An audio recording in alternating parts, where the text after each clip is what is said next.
Hey everyone, it's Habiba. Welcome back to my channel. So in today's video, I'm gonna capture some top news stories coming out of this season. So starting us off, something that's making headlines across the country here in Canada is MAID. It stands for Medical Assistance in Dying. And it's a program that was launched a couple of years ago, but that was recently revised and is now getting a lot of media attention, and you'll soon learn why. So it's called MAID, Medical Assistance in Dying, or MAID. That's the acronym, MAID. And you might think the name captures it all, but it doesn't. It doesn't capture the push factors and the reasons for which many Canadians are feeling compelled to apply for this program. Okay, and just quickly, some background information for you. So far, many of the Canadians who have applied for this are those living with disabilities or chronic illnesses that render them unable to work, chronic illnesses that render them unable to work and that limit their mobility. A high percentage of the MAID applicants have cancers, so are cancer patients. So now, before we get into MAID, I'm just going to present some background information on the situation of people living with disabilities here in Canada. And we know that many disabled persons live in poverty. So there's a direct correlation between being disabled and living in poverty. So one article I'm going to start us off with from Saltwire. It's called People with Disabilities in Canada Kept in a Cycle of Poverty. Okay, so here we go. 22% of Canadians live with a disability, but make up 41% of those who live in poverty. So that's nearly half. That's nearly half of those living in poverty.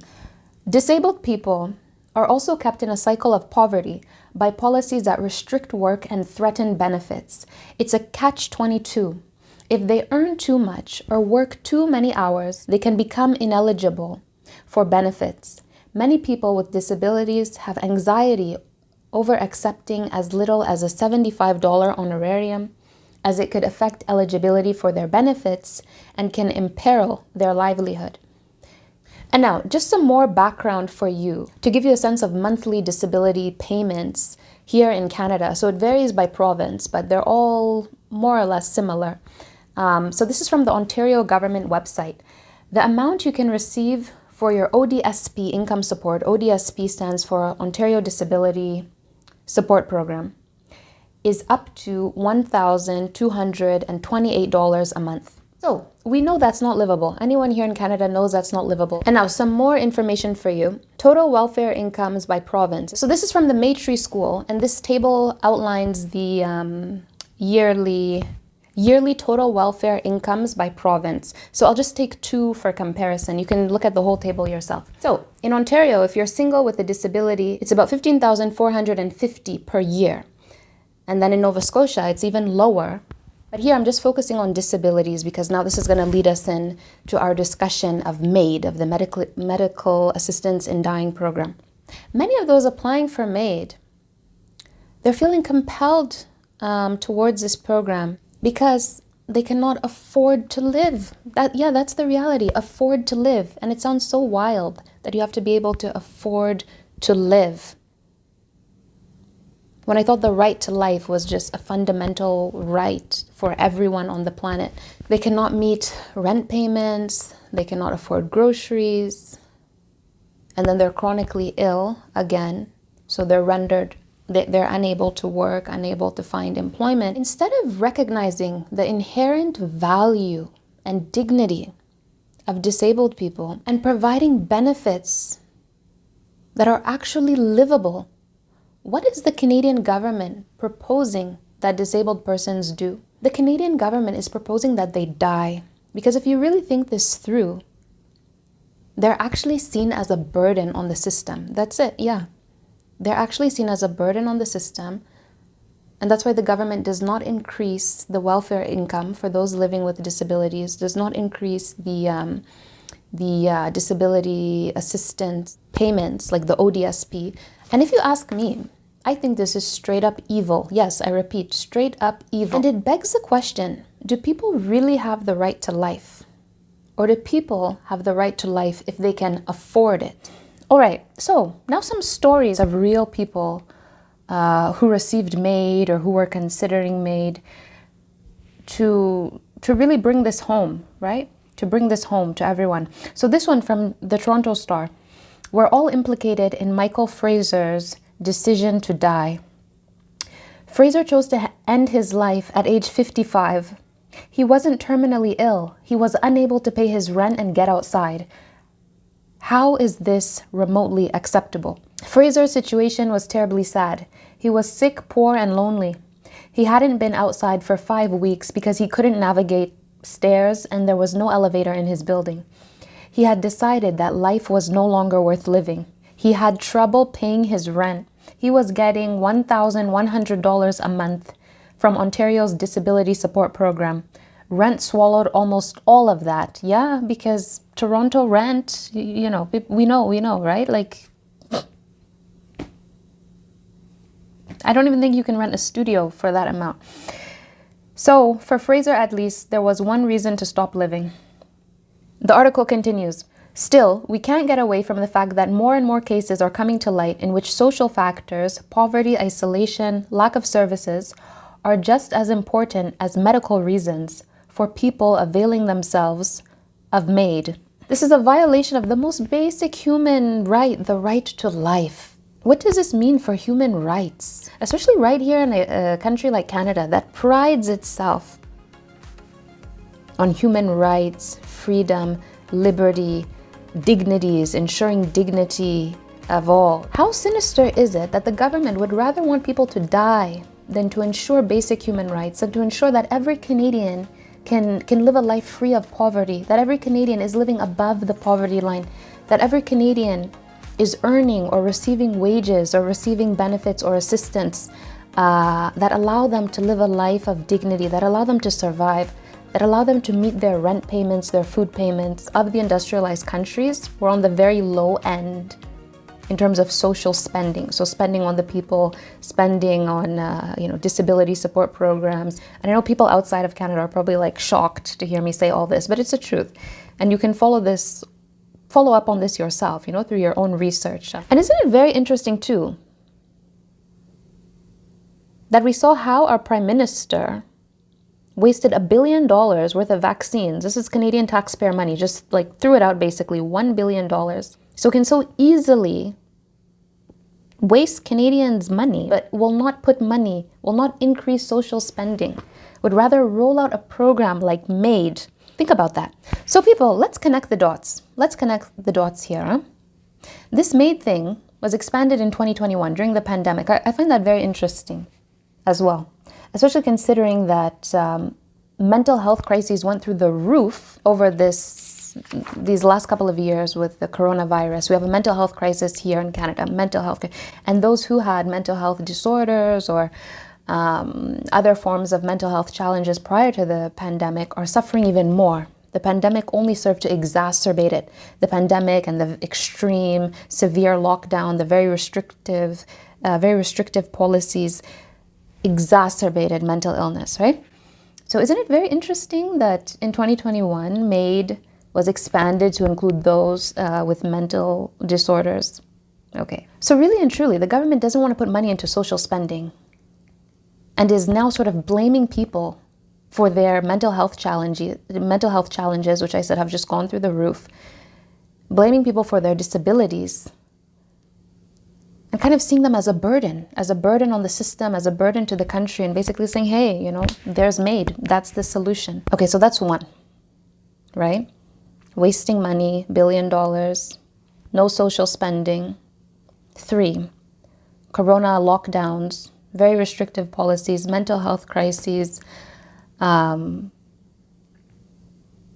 to so many mental health challenges for everyone. Everyone was affected by mental health challenges, even if previously you did not necessarily suffer from a mental health disorder, just general, depression, stress, anxiety. Everyone has been suffering from some form of mental health issue. And then here we are, 2023, dealing with the very serious mental health crisis, and it's visible when you go out on the streets, when you're in town, wherever you are. It's very visible. You can see it, particularly among those who are living rough, living rough, living on the streets. And then now, here we have MAID, the expansion of MAID. Let's connect the dots. Let's talk about solutions now, moving forward. We need to re-envision society where everyone can live with dignity. Not dignity at a cost, not dignity that's tied to government spending, that's tied to money. We have to be creative. We have to put life first. This needs to be our fundamental value, part of our fundamental values as a nation, as a society, right? Putting life first. And I mentioned in this post, we don't have to look to the global south to see disparity, to see inequalities. Especially in Western countries, here in Canada, many Canadians love to do that. Point fingers to Africa, to Asia, to wherever else. Why isn't the wealth of the nation being spent on Canadians? There are other nations in the world. I don't want to name these nations, maybe I should, but where the wealth of the people is spent on them. It's spent, like, in some countries, a story like this MAID and all of this would be simply unheard of. Leave it to everyone. Share your thoughts in the comments. Continuing with this theme of justice and rights and migrant workers in Canada. This is our next story. Why are migrant farm workers calling for permanent resident status for all? A Niagara lawyer explains. Oh, some background. Here in Canada, we have a lot of migrant farm workers who come here on seasonal permits to grow our food, to make our food, to feed Canadians. And they're considered essential workers. We heard Toronto Premier Doug Ford praising them, the migrant farm workers, because I think the importance of their role just really came to the fore during the pandemic. Yet, they're very mistreated. And they're not regularized. So let's jump into, when I say regularized, I mean regularized in terms of their immigration. So let's jump into some of the articles. Without PR status, seasonal workers face real consequences for speaking out, Mandeep Grewal says. So some of these farm workers, many of whom are from Jamaica, they likened this program to systemic slavery. Did you hear that? Systemic slavery. And in their own words, the bosses are constantly on our back, telling us to move faster. Listen to that. Listen to that. Is this slavery? Is this slavery all over again? Using abusive words. That's like the overseer. If you know a thing about slavery, right? Plantation slavery, the overseer and all that.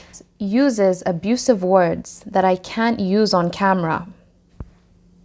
Yeah, I think we can all imagine what some of those abusive words are, right? The article continues. They don't feel they can speak out against abuse.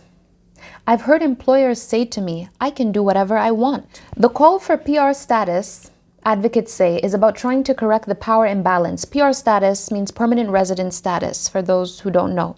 Giving workers greater ability to exercise their rights without fear of reprisal. This is serious, yeah, and I wanted to talk about some of the top countries. This is from Statistics Canada, so Government of Canada website. Countries of citizenship for temporary foreign workers in the agricultural sector. Top 3 countries are Mexico, Guatemala, and Jamaica. These are the people feeding Canadians. These are the top 3 countries. Look at the data here. Look at the data table yourself. The stories of abuse from their employers are horrendous. They said it themselves. They likened it to systemic slavery. And many of them, they're denied, like their employers won't send them for treatment if they need healthcare treatment. And think about it, they use all sorts of pesticides which can lead to cancers, which leads to blindness. Some of the materials that they use on the farm. When I say materials, I mean the substances. That's what I mean to say. The substances that they use in their work. Some of them are harmful chemical substances, toxic substances that they're exposed to, leads to blindness, sometimes lead to cancer, and they're denied medical treatment, right? Not to mention the fact that many of them cannot bring their families over, so they're here for long periods throughout the year doing the farm work, and they have families back in their home countries, and they can't bring their families over with them either. So you see how families get separated. You see how government policy leads to the separation of families. You see how this stuff repeats itself again, because throughout history we saw the separation of families, how immigration led to in the past, separation of families of color. Yeah, black families, families of color, and it's happening again, right? And so these systems, like the migrant farm worker system, very exploitative, very extractive, you see, exploiting labor from black people, from people of color. So the government of Canada, if they're considered essential, which they are, given that they're essential, they need to be stabilized, they need to be regularized, they need access to PR. There needs to be a pathway for them to get their permanent resident status easily. Why is this so complicated? Government simply doesn't care. This is government inaction. We need to see government action on this. And I hear Canada and Canadians talking about how other countries use migrant workers. We saw during FIFA World Cup just the bad press coverage that Qatar got and all these Western nations criticizing countries in the Gulf for using migrant labor. Hello, Canada is doing the exact same thing. Tell me how this is any different. Abusing migrant workers, exploiting migrant labor. We have the same system right here in Canada. Okay, so one migrant farm worker helped to write a letter. Here's one thing he says in this article. How can somebody who's been coming here for 30 years be temporary? I basically live here. Yeah, how can you be considered a temporary worker when you've been coming here on and off for over 30 years? Yet you still don't have access to basic services in Canada, and you've been here doing essential labor for 30 years. This is a human rights violation. What does our PM have to say about this? PM, I mean Prime Minister. Yeah. So the Jamaican government has begun a fact-finding mission to investigate the conditions on Canadian farms. I really hope something comes of this. I'm very happy to hear fact-finding mission has been set up. But I mean, this is 2023. This is, like we're in modern times. Why is this slavery exploitation continuing? Pesticide concerns, intimidation from the bosses. I can't even read this. It's like, I can't even handle this. So, you all, this is just to give you like a snapshot so you can follow up on some of these articles, read the full details yourself. So the system of exploitation of black bodies, it's gone on for so long, for too long. We're seen as good enough to do work, to be beasts of burden, to be laborers, but not worthy enough of basic human rights. No, there's a history of Jamaican domestic workers, not only Jamaican, but majority were coming from Jamaica, female domestic workers coming from the Caribbean as early as the 1950s here in Canada. There was, many of them came in the 1950s and 1960s. And this was at a time when white Canadian women were entering the workforce, because, they agitated for the right to work. So they were entering the workforce. They needed someone to take care of the home. So they brought labor from the Caribbean women coming to serve as domestic workers in the homes of white Canadians. Yeah, look at that. And these are women, many of whom had their own families back home in the Caribbean. So many of them were forced to leave their own children to come here and serve as nannies, to serve as cleaners, maids in the home of white Canadians, So anyway, this can lead to another discussion if you think of sort of feminism and, women's rights and the right to work and all of that. What did that mean for black women at the time? Black women have always been working here in the Western world, in the diaspora, from slavery till today, have always been working, right? Have always been in the workforce, right? Anyway, a very interesting discussion. Maybe something I'll follow up on in March around International Women's Day. Essentially, the treatment of migrant farm workers here in Canada is despicable. Even the living conditions are horrible, like living in overcrowded conditions on bunk beds. They do so much for our country. They do so much to put food on the tables of Canadians. Yet they're being treated like garbage. Okay, next story. Toronto warming centers at capacity. Advocates warn as city scrambles to add spaces amid extreme cold. All right, so some background. The past couple of days here in Canada, across the country, have been brutally cold we've been battling with extreme cold temperatures. And I know this is, it's a continental thing. It's not just here in Canada, right? I've heard in New Hampshire, in the northeast of the US, it's the same situation. So something about the polar vortex and so forth, but we've just had extremely cold weather. Every winter we have this issue here in Canada of homeless people being unable to find warm spaces to sleep in, to take shelter, to take refuge from the cold. So every winter we have cases of homeless people dying on the streets. Yes, right here in Canada, human rights country, first world country. Yep. Homeless people dying, many sleep over graters, just trying to, absorb the warmth from the graters. So again, this just shines a light on government inaction and, government neglect of the most vulnerable Canadians. As of Friday morning, the Cecil Community Centre near Toronto's Kensington Market was at capacity. Cecil is one of 2 downtown warming centers, the other being at Metro Hall. The city also has 2 other warming sites set up in North York and Scarborough.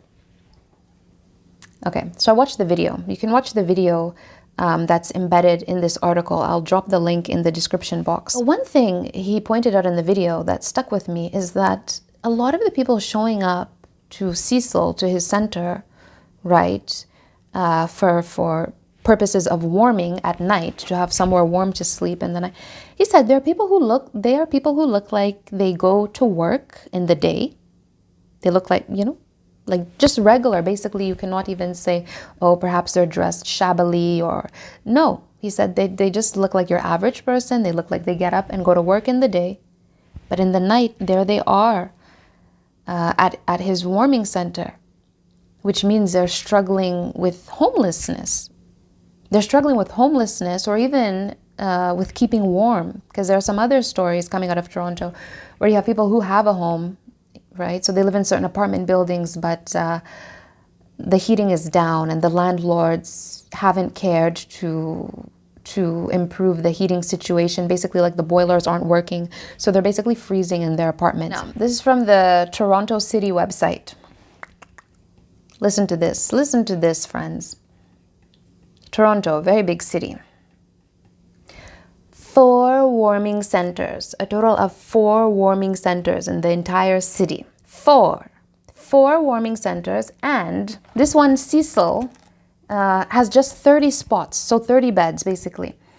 And across the 4, there are a total of 142 spots. Meanwhile, we have thousands of homeless people living in Toronto, and we know that the shelters are already to capacity. The shelters are to capacity or even over capacity, right?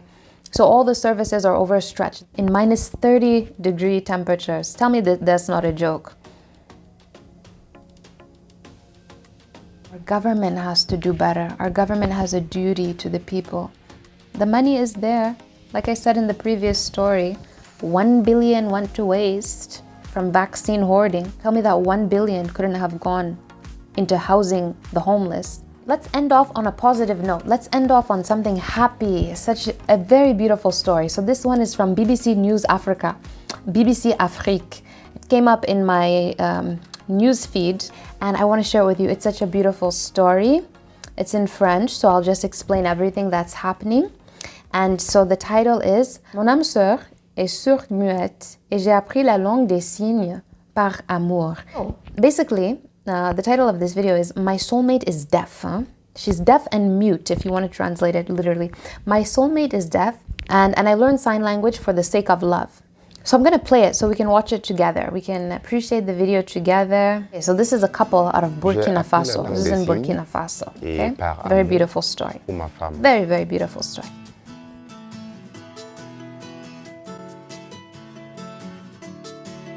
So this is a young man out of Burkina Faso by the name of Abdul. And so he's telling us how he met his wife, his soulmate, who is living with a handicap. She's deaf. She's deaf. And he's saying he learned sign language out of love for her. So let's continue. So he was on his way to Ouagadougou, the capital. And on his way, he saw her, the woman who's now his wife. And he turned to look at her. And then he says, it's as if he felt something within him. He got a message. It's as if in a low voice. He heard someone say in a low voice. et retourné mon regard vers elle, j'ai senti un message fort. C'est comme une voix sourde qui m'a parlé et qui m'a dit que, Adolphe, celle-là, elle t'appartient.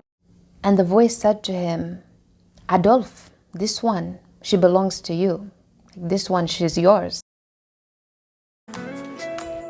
À notre début, beaucoup d'amis ne m'ont pas compris. Et même mes proches parents, lors des fêtes, des soirées, quand j'amène madame dans le milieu, je sens que beaucoup d'amis sont gênés, sont mal à l'aise. Oh, and I love this part right here, what he's saying. He's saying at the beginning, a lot of his friends and family members, they didn't understand, right? This is his wife.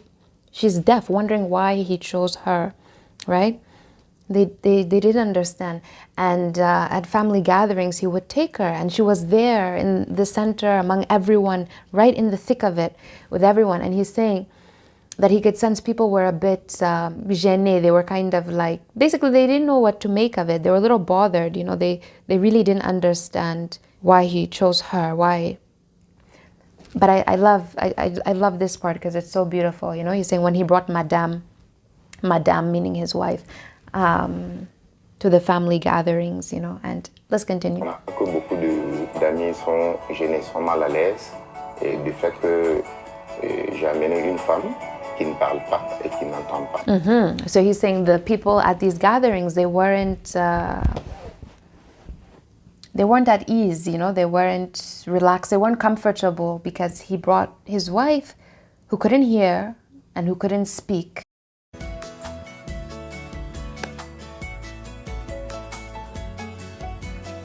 Oh, and what she's saying here in sign, you know, they're putting the text in French. And it's so beautiful what she's signing. She's saying, let me read it. You became my husband, and I'm in love with you.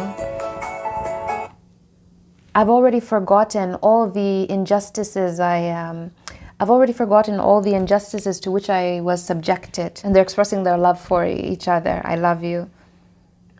I love this part. Okay, now this is my other favorite part of this video. This whole video I love it all. Okay, listen to this part. He's talking about when they go out to parties, to the nightclub. Arrivé, je me place derrière elle, je la frappe et ensemble, on danse, on danse, on danse, on danse. So she doesn't hear, but she can sense the vibrations of the music and the people dancing, right? She can sense that, but she can't hear. And so he's saying, okay, so he's saying at the nightclub, you know, he goes behind her, he holds her, je l'attrape, he holds her, he goes behind her, he holds her, like as you can see in the video, je l'attrape, he holds her and they dance. So he's saying, if when dancing, he senses, because he can feel her dancing, if he senses she wants to, she's going to like déraper un peu, she's gonna go the wrong way, sort of drift, you know, she's not gonna follow the rhythm basically. If he senses that she's not following the rhythm, the beat, he guides her with his hand so that she's on the beat, so that she's following the rhythm. So he holds her tight in his arms, you know, he squeezes her tight in his arms and then just directs her according to the beat. And by doing that, he's saying to her, you know, fais doucement, allez doucement, go gently. C'est de chanter dans la langue des sourds. C'est ce que madame et moi, nous voulons expérimenter. This man, he's special, a very blessed, special man. May God continue to bless him and bless their union. Because what he's saying right here is at the beginning, communication between them was difficult because he didn't speak sign language. So then he went to sign school. He paid for a course. He signed up for sign language school so that he could learn sign language to be able to communicate with her. And today they speak easily with each other. Oh, this is beautiful. He says, today he feels so lucky because he has a wife whom he finds so beautiful, que je trouve très très belle. He finds her so beautiful. Et elle nous a aussi donné une merveilleuse petite fille qui s'appelle Aurora. And he's saying she's given them, like as a couple, a beautiful daughter, you know, a wonderful little girl named Aurora. So that's to top off all these stories, to end our news highlights. And I love that story. I just send them good vibes, so much love. May God keep blessing their union, their marriage. It's the most beautiful. And he's so special. It's a story that will bring tears to your eyes, you know. And I love it how at the beginning, when he saw her, he just knew she's the one. The voice told him. And then his dedication, his commitment to her and to their love. He went to sign school and learned to sign. This is a woman who's completely deaf, right? And then how he is just always being her champion, you know, her champion, her support, taking her to the family gatherings among the friends, and just sort of honoring her in all those spaces, honoring her, loving her, validating her in every way, even when the people were uncomfortable. Don't get me started on those people. There's a nice story to end the other stories that were getting me really upset, the news stories. So don't get me started about those people who they need more understanding, more awareness. Okay, not here to talk about them. But so beautiful, you know, because I think the world needs more of these stories, you know, and so many communities, the whole world, every community, if you ask me. But I think in certain communities, you know, when someone has a disability, they might just be kind of, you know, on the fringes, on the sidelines. And some people might not even want to take their disabled spouse around so publicly like that. But here is this man just championing his wife. He's her champion, you know, and he loves her so much. She's his star, and they're so deeply in love. And at the end, when he said he feels lucky, that was just so beautiful. He feels lucky to have her. She's a gift to him, right? And he acknowledges that. He feels so blessed. I love that. Such a beautiful, beautiful story. And I'll link it so other people, you know, you can continue, you can watch it yourself. Yeah, so thanks. That's everything for tonight. Thanks for watching. Let me know what other stories you might want me to cover. You know, let me know. Like this video, like it so hard. Smash the like button. Drop your comments. Subscribe. And see you in my next video. Thanks so much for watching. Bye.